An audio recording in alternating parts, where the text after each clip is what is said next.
Salut à tous, je suis super heureux de vous retrouver pour une des dernières vidéos de cette série sur le marathon de Paris. Au moment où je tourne ces images, je ne sais pas si le marathon de Paris aura lieu. Vous avez sans doute suivi ça, je pense que la vidéo va sortir ces jours-ci, on n'aura toujours pas la réponse. Il y a visiblement chez les organisateurs des craintes que les conditions sécuritaires ne soient pas réunies pour lancer le marathon de Paris cette année, donc on verra bien. Pour l'instant, voilà, on essaie de pas trop y penser, on essaie de se dire que le marathon aura lieu. Et aujourd'hui, on va parler d'un des points les plus importants pour le marathon, ça va être la chaussure que je vais porter.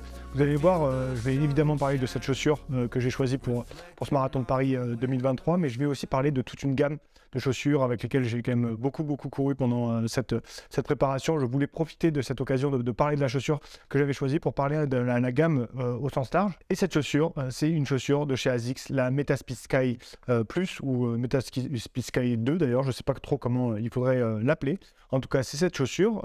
Avant d'en parler en détail pourquoi j'ai fait ce choix, je vais revenir un petit peu sur la gamme ASICS de manière générale. Comme vous le savez, il y a quelque chose d'hyper important pour moi, c'est de rester transparent avec vous. Vous avez vu que de plus en plus sur Strava, aussi sur les réseaux, quand j'ai parlé de mes dernières séances là, que j'ai faites, j'avais des chaussures ASICS aux pieds.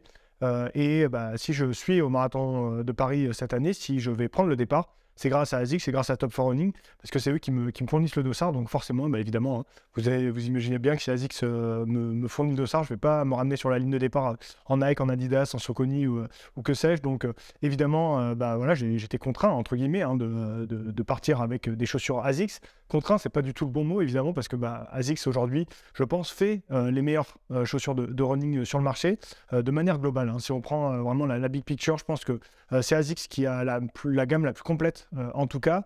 Sur les chaussures vraiment ultra paires dont on va parler tout à l'heure, vous avez que j'ai parlé notamment de Saucony, de cette gamme Endorphin Pro chez Saucony que je trouve vraiment top.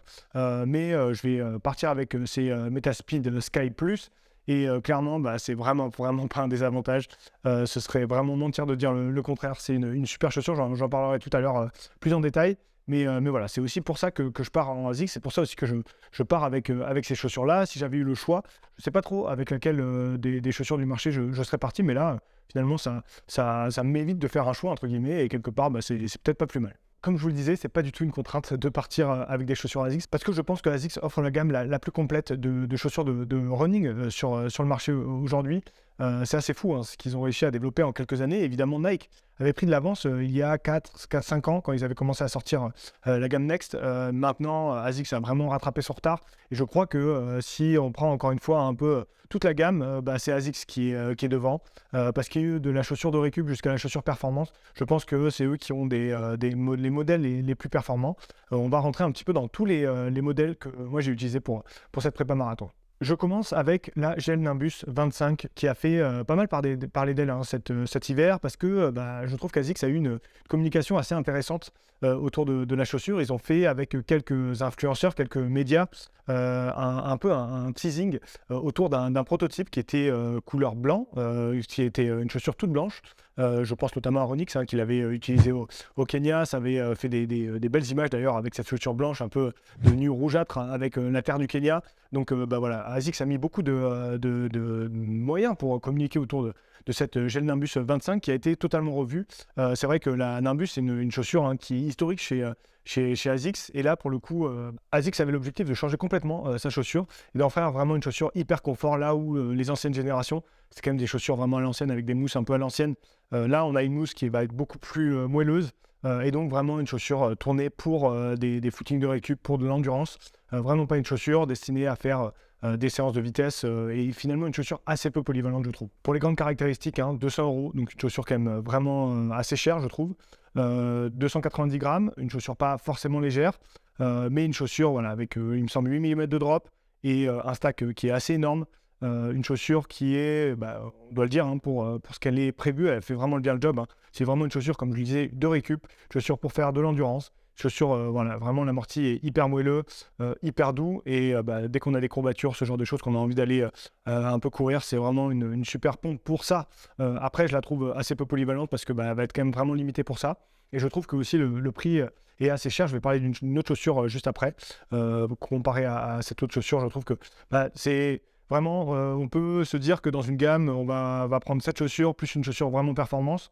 Je suis pas sûr que je fasse ce choix. Ça reste une très bonne chaussure, mais je trouve qu'elle est un peu chère pour être franc. Après la chaîne Nimbus 25 là, qui vient de sortir cet hiver, il y a une gamme qui fait fureur maintenant sur le marché évidemment, c'est la gamme Nova Blast. C'est sans doute ma gamme préférée si on accepte évidemment toutes les chaussures vraiment performance avec des plaques. Si j'enlève ces chaussures, c'est la Nova Blast, c'est vraiment ma gamme préférée. On est à la 3e génération de Nova Blast, il y a cette Nova Blast 3 avec laquelle j'ai vraiment beaucoup couru moi ces dernières semaines, même en fin d'année 2022 déjà je courais avec cette chaussure. Il y a une version, cette version route, une version un petit peu typée trail, alors c'est un grand mot typé trail. Hein. J'ai aussi pas mal couru avec cette version, il me semble que j'ai même passé les 100 km avec la version TR comme ils l'appellent. Il y a une semelle extérieure qui est un tout petit peu différente, avec un tout petit peu plus d'accroche, c'est quand même très très léger, hein. Attention, l'instabilité est quand même vraiment forte sur les sentiers avec ce genre de chaussures, donc plutôt réservé pour des chemins et pour des chemins en forêt, ce genre de choses-là, vraiment pas des choses techniques.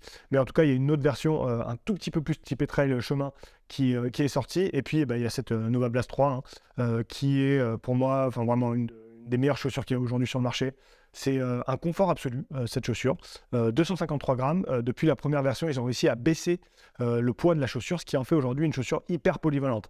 Vraiment une chaussure avec laquelle j'ai pas vraiment de problème d'aller mettre même un peu d'intensité à l'entraînement. J'adore courir avec cette chaussure. En fait, dès que j'ai pas envie de réfléchir, je prends cette Nova Blast 3. Pour moi, c'est en route la chaussure peut-être la plus polyvalente aujourd'hui sur le marché. Alors évidemment, je n'irai pas faire un marathon avec parce que y a des chaussures beaucoup plus performantes sur le marché, mais c'est une chaussure hyper polyvalente. Le confort, vraiment, je pense que c'est peut-être la chaussure la plus confortable que je connaisse, que je trouve l'amorti est encore plus moelleux que sur la gel Nimbus. Elle est moins chère, 150 €. Donc vous voyez, moi, si aujourd'hui je dois faire un choix entre la gel Nimbus et la Nova Blast 3, tous les jours je vais acheter une Nova Blast 3. Le prix, le confort, la polyvalence qui est bien plus importante, la légèreté, tout ça. Voilà, clairement aujourd'hui c'est une de mes chaussures préférées. Et vraiment, c'est clairement une chaussure que je conseille à tout le monde, quel que soit le coureur en fait. Ça peut rentrer dans une rotation de chaussures parfaitement pour n'importe qui. Nouveauté de cet hiver, dans cette gamme Nova Blast, ils ont sorti, ASICS a sorti la Super Blast, une version un peu plus typée perf que la Nova Blast, une chaussure un tout petit peu plus légère, 240 grammes contre 253 grammes pour la Nova Blast 3. Une chaussure clairement un peu plus ferme, qui va avoir un peu plus de dynamisme du coup, et qui est plus prévue pour essayer de faire des séances un peu plus rapides, ce que je trouve elle fait très bien. C'est une chaussure hyper cool pour l'entraînement. C'est encore une fois pas une chaussure que j'amènerai en compétition parce que y a encore des chaussures bien plus performantes, et d'autant plus que le prix de cette Super Blast, un petit peu comme la Gel Nimbus, je trouve ce prix un peu élevé, 220 € pour une chaussure qui est pas quand même typée vraiment compétition. C'est peut-être une chaussure un peu plus facile à prendre en main si vous êtes un peu effrayé par dire on va prendre une chaussure avec une plaque carbone un peu élitiste, etc. C'est peut-être une chaussure un peu plus facile à prendre en main, sans doute plus confort aussi. Mais forcément un peu moins performante, plus lourde, donc forcément un peu moins performante. Un gros stack, on retrouve un petit peu cet ADN de la gamme Blast, Nova Blast, forcément, mais voilà, c'est un peu plus dynamique que la Nova Blast 3, ça s'écrase un petit peu moins, donc on a un peu plus de retour d'énergie. Moi j'ai vraiment aussi kiffé courir avec cette chaussure à l'entraînement. Pour autant, dans une rotation de chaussures, je suis hyper content de l'avoir. Demain, je pense que je vais aller faire une séance avec. Mais clairement, je pense que faut privilégier la Nova Blast 3 à cette Super Blast si vous voulez avoir une chaussure, on va dire de tous les jours, plus une chaussure performance. Je viens ensuite à la gamme Metaspeed, la gamme vraiment performance, celle qui a fait passer ASICS au niveau de Nike, au niveau d'Adidas, toutes ces marques, même peut-être qui les a dépassées. Il y a aujourd'hui énormément d'athlètes qui courent avec ces chaussures en triathlon, en course sur route évidemment. C'est des chaussures qui ont prouvé qu'elles sont hyper performantes avec plein d'athlètes. Donc là, il n'y a aucun problème là-dessus. C'est clair que c'est des chaussures hyper performantes. Il n'y avait que la Metaspeed Sky dans le temps. Après, ils ont sorti la Metaspeed Edge. Deux modèles qui se ressemblent quand même beaucoup. Je les ai là devant les yeux. C'est vraiment deux modèles qui se ressemblent, ne serait-ce que de visu. Ce serait difficile de dire quelle chaussure est quelle chaussure. Mais il y a quelques petites différences. Et moi, j'ai fait des séances avec ces deux chaussures cet hiver. Donc voilà, c'est ça qui m'a permis de faire mon choix. Globalement, les différences, on va avoir une Metaspeed Edge qui est un tout petit peu plus lourde que la Metaspeed Sky, qui a un tout petit peu moins de mousse aussi. Donc on est à autour de 210 grammes pour la Metaspeed Edge contre 200 grammes à peu près pour la Metaspeed Sky. On a un drop de 8 sur la Metaspeed Edge contre un drop de 5 sur la Metaspeed Sky. Sinon, c'est un peu les mêmes caractéristiques, un peu la même mousse, il y a un tout petit peu moins de mousse, comme je vous le disais, sur la Metaspeed Edge. ASICS avait fait une classification un petit peu bizarre, je trouve, entre une chaussure Metaspeed Sky qui serait plus pour les longs foulées, la Metaspeed Edge qui serait un peu plus pour les foulées un peu plus courtes. Bon, moi je trouve que ça se joue plus sur la mousse, ça se joue plus sur... Voilà, c'est très, très légèrement différent. Il y a une petite différence quand même, je trouve, moi, en termes de sensation. Mais voilà, c'est quand même très léger. C'est deux chaussures qui sont au même prix, 250 € pour ces deux chaussures. Donc voilà, c'est vraiment la chaussure perf de chez ASICS. C'est ces deux modèles aujourd'hui. Je vous le disais en introduction, voilà, c'est la Metaspeed Sky Plus que je vais prendre pour le marathon de Paris 2023.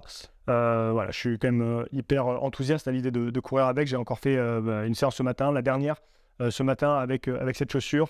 J'ai eu des super sensations en fait avec ces chaussures. C'est la chaussure. J'ai couru le marathon de Paris 2022 avec la version précédente, la Metaspeed Sky, la première du nom. Et là, je vais avoir un peu cette évolution. J'ai pas vu d'énormes différences entre les deux modèles. C'est déjà un modèle voilà, quand même hyper abouti, mais qui était sans doute un peu plus destiné à des courtes distances. Là, on a un tout petit peu plus de mousse, donc j'ai espoir que d'un point de vue musculaire, ça soit un tout petit peu mieux sur notamment à partir du 30e avec cette Metaspeed Sky Plus. On a une des chaussures les plus légères du marché, 200 grammes pour une taille 43,5 et moi chez ASICS, donc vous voyez c'est quand même hyper léger. En termes de retour d'énergie, c'est assez bluffant, c'est une des meilleures chaussures, je trouve, du marché de ce point de vue-là, très clairement. C'est peut-être sur le confort où il y a un tout petit peu mieux peut-être ailleurs, je pense notamment à la Endorphin Pro 3, dont je vous ai parlé dans le passé sur la chaîne, que je trouve plus confort et que du coup sur marathon peut avoir du sens d'aller sur un modèle un petit peu plus confort. Par contre, en termes de performance pure, je pense que cette Metaspeed Sky Plus est quand même plus performante. Et donc du coup, voilà, ça va être quand même hyper cool de pouvoir courir avec cette chaussure. Je trouve qu'elle a de la gueule en plus, dans ce coloris, vraiment superbe.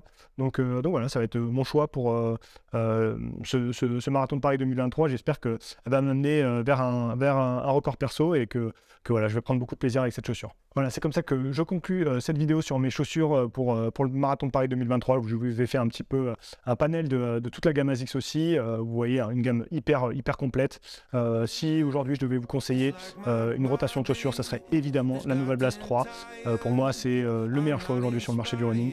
Et additionné à ça pour la compétition, une Metaspeed Sky Plus. Voilà, ce serait mes deux choix chez ASICS très clairement. Avec ces deux modèles, je pense que vous faites à peu près tout.